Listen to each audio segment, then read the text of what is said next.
Hello again, veterans. Rick Seaman here with 11 Bravo. We are all about the combat vets. Today I have a very interesting gentleman with me, a fellow named Sean Huze. Sean, welcome to the show. It's good to be here. Thank you, Rick. And thanks for your service and welcome home. Thank you, sir. So Sean was a Marine, served in Iraq. What outfit in Iraq were you with? I was with 2nd Light Armor Reconnaissance Battalion. I was 2nd Mardiv, and was there as part of the invasion in 2003. So you got there to take old Saddam down, huh?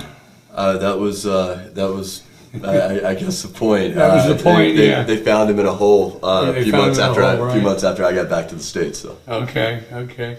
But you got him running into the hole at least, right? Yeah. I was part of that effort. Yes, sir. Good. Yes, sir.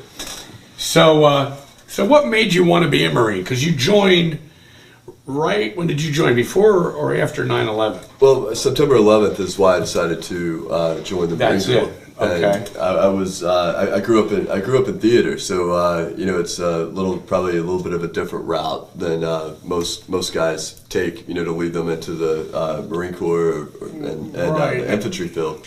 But so I was out here in LA. I was pursuing a career as an actor, and when September 11th happened, the next day I went down to the recruiting station. I don't even believe it's there anymore, but it was the Hollywood recruiting station at Sunset and La Brea. Okay. And I was at a MEP station that weekend, and a few weeks later I was down in San Diego being yelled at by drill instructors going, what the hell did I get myself into? There you go. But, so you said you came out here. Where are you from?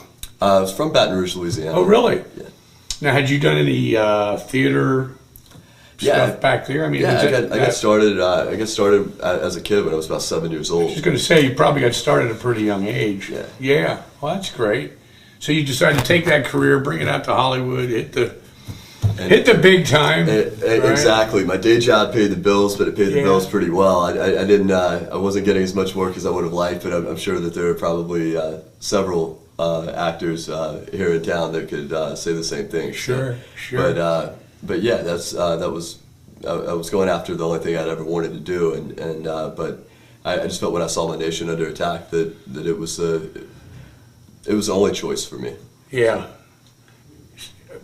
What were your thoughts on that? I mean, you say you went to the recruiter on September 12th, the very next day. So it didn't take more than a day to think about it. No, and who knows, if I'd taken more than a day to think about it, I may have made a different decision. True. I think like all Americans felt, at that time, certainly enraged to see something like that happen to our country on our soil. But also, there was, I think a lot of us felt very vulnerable for the first time. For my generation, the first time I think we had ever felt vulnerable to attack. Right. And, I also felt called to serve. I mean, without having ever been in the service prior to that, I certainly considered myself to be a patriot, and right. It's one thing to give lip service to it; it's another thing to actually put something on the line for your country, and I felt that it was the right time to put something on the line. Right, because when you were out here pursuing the acting career, you probably had no desire at all to join the military, did you? I was never. Crossed your mind? If you told me on September 10th, 2001, that 2 days later I was going to be at a recruiter station, I would have asked you what you were smoking. Yeah, exactly. So, yeah.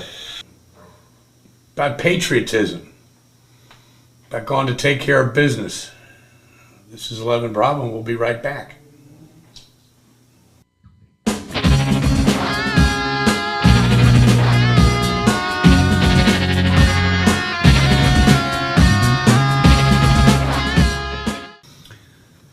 Bravo, we are back with Sean Huze. So, Sean, you were with an armor outfit over in 2nd Light Armor Reconnaissance. Light Armor Reconnaissance. What was a day in armor reconnaissance like over there? What was a day at the office like?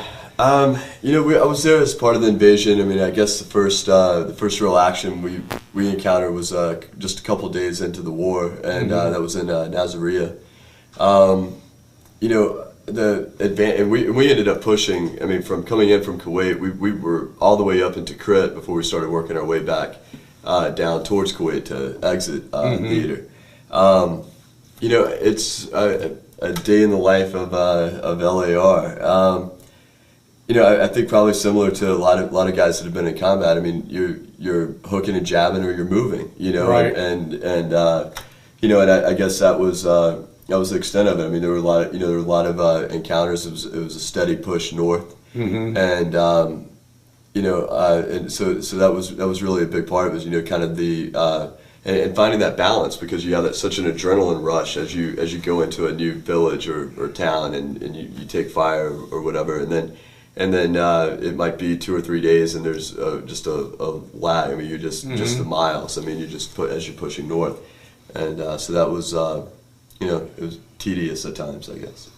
When you made contact, was it usually small arms fire, or was it an IED going off, or both? Or? You know, we didn't encounter IEDs. This was during the invasion, and that was the IEDs were it kind of the timeline. You know, really kind of came in later on in the summer.